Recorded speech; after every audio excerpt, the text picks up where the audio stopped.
Accessibility in physical environment. That's what the training is about. When the vision is severely impaired, individuals lose the overview of surrounding that sighted people have.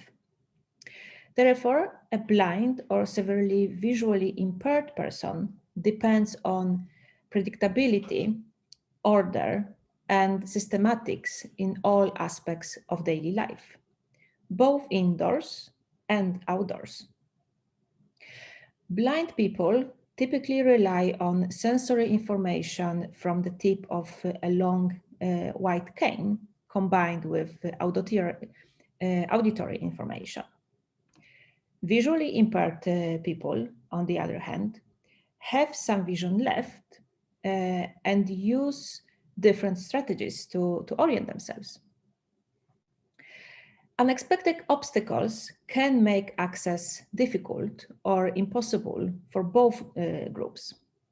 For blind people, for example, cracked and uneven floor surface results in constant snagging of the cane. Objects and clutter on the floor can also hinder the progress.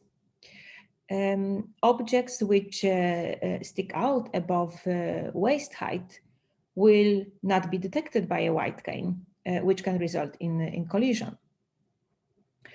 But also visually impaired people, those who still have, as I said, some vision left, are not able to detect very close or looming objects or irregularities at floor level, on the floor level. So what is important to think, I mean, especially for you who are responsible for designing the city, streets, paths, and so on, what is important for you to know so you can help both groups to orient themselves better in your city or municipality. I think that first of all, you have to get an understanding of how the visually impaired orient themselves in physical aspects. You have to know how the blind people find themselves around. What are the both groups' mobility prerequisites? Are those the same? How to ensure that buildings, roads, and public spaces are accessible for persons with visual impairment and the blind. Let me explain in that case what I mean by disability and the difference between disability and disabling environment. Here you can see on the, I have a picture here in the PowerPoint presentation. It's in Swedish, so that's why I will in a moment translate it for you and explain what it actually means. But the person has, let's start like this. The person has abilities, but the society can disable the person. That was my statement. A reduced ability means an impairment of physical, mental, or intellectual ability. And this is something that we usually refer to as disability. But you can also argue that it is the society that disables people by not providing universal access, like ramps, for example. The varying abilities are not a problem until the person in a wheelchair sits in front of stairs, for example, right? So I can imagine you might be wondering, how is it possible that lack of accessibility can lead to disabling a person who actually doesn't have any impairments? Well, I have my favorite example. I think it's because it's still strong memory for me since, I have a 5-year-old at home, so it's not that long time ago since he was a baby. But yeah, imagine a parent with a baby wagon who is trying to reach a bank office that has only stairs. Or a person who is carrying a big package and cannot use their hands to open the door. These people don't have any impairments, but the environment reduces their access, makes them sort of disabled. And I think that this picture in this presentation shows it very well. But yeah, it's in Swedish, so let me translate it for you. So here on the left side of the picture, we have a group of people. We have a young person, we have a child, we have a person who is dragging a heavy bag on the wheels. We have an elderly, we have a parent with a baby wagon, and we have a person in a wheelchair. They all have individual abilities which are sufficient until they approach an obstacle. And this obstacle, they must overcome it in order to reach society's demands. So the question is, how can they do that? Well, there are two ways.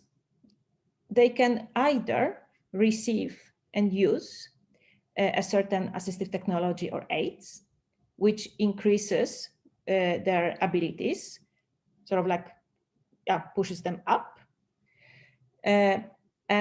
or the society can actually lower its demands by applying accessibility design, and that way reducing or removing the obstacle, which automatically leads to increased independence of individuals, right? It's quite simple. Either we can help people to boost up their abilities by different aids or assistive technology, and we can reduce the obstacles, and that's accessibility.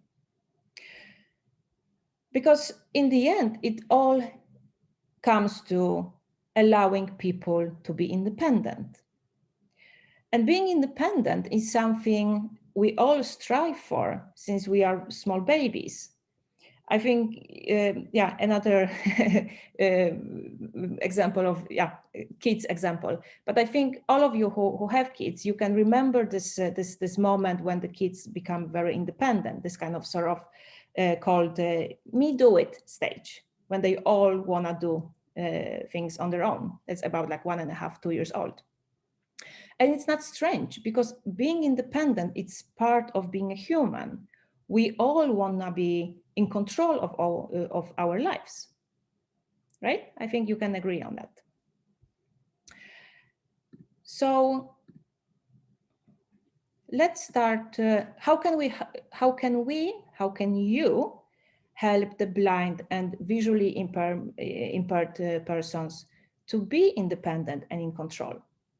How can you ensure that everyone in your society, in your city, and in your communities can have access to everything on the same basis as other people, despite of their abilities?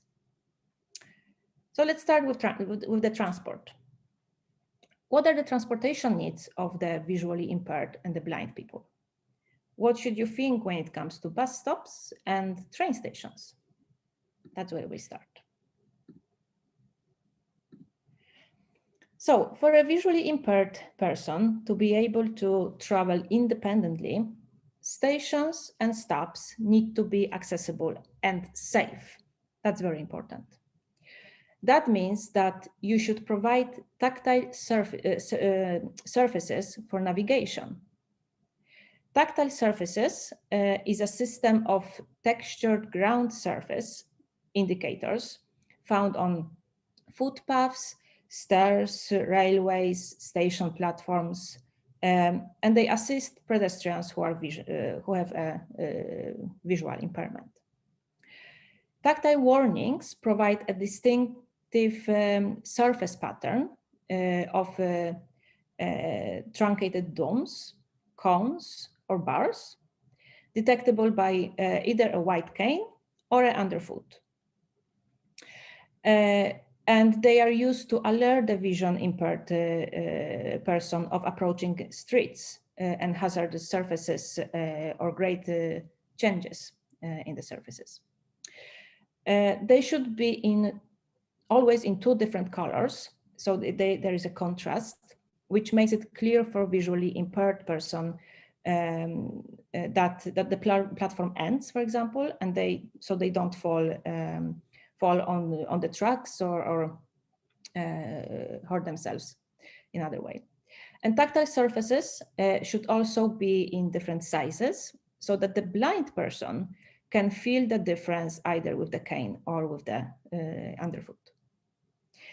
Another thing that you should think about is that station and stop markers, benches, and shelters should be easy to find and in contrast with their surroundings. Signage must be large and easy to read and also with good contrast, so even visually impaired person can understand it and see it. And next stops and other journey information should be provided in audio, and also raised bus stops and event services make boarding easier. So that is well a good thing to think about.